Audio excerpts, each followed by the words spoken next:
What a crazy month for Bronco Nation. Coach Brian Harsin leaves for Auburn, followed by 17 days of uncertainty, private flights, the ultimate decision of hiring Andy Avalos. Jay and Tom Scott recap what's happened and what's next for Bronco Nation. Well, I know it's the middle of January, but we have plenty to talk about on the sports scene, especially when it comes to Bronco football. We welcome in Tom Scott. And Tom, it's been a little over a week since Andy Avalos was hired as Boise State's head football coach. It's safe to say he hasn't gotten much sleep since then, though, because he's been busy assembling his staff. So far, we're halfway home. 5 hires, 2 on defense, 3 on offense. A couple of familiar names, though, to build around on offense, Tom.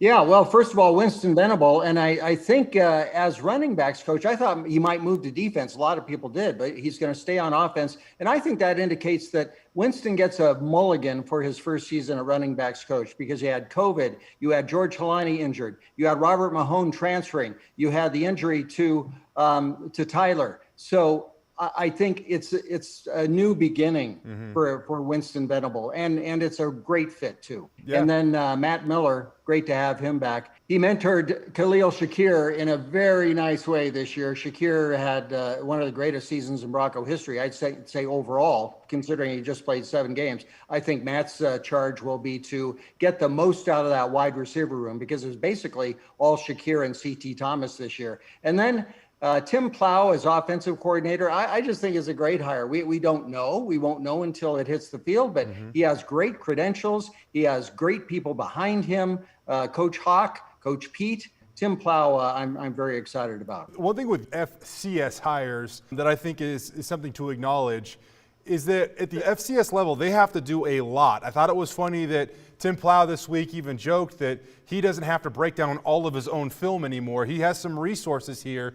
I expect him to even make another step forward as an assistant coach. Over on the defensive side of the ball, we know Spencer Danielson is packed with energy. He's going to be the new defensive coordinator, and we only know one defensive hire so far that at least has been announced, and that's Frank Maile up front. Yeah, I think you look at the personality of the defense when you look at these 2 guys, because there's a whole new energy that's going to be on defense. Spencer Danielson, I mean, he blows you out of the water every time he's interviewed.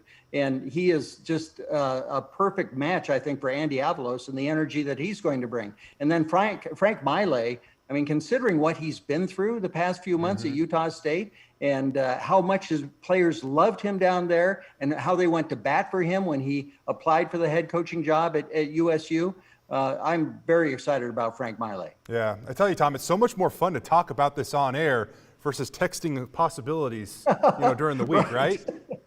Absolutely.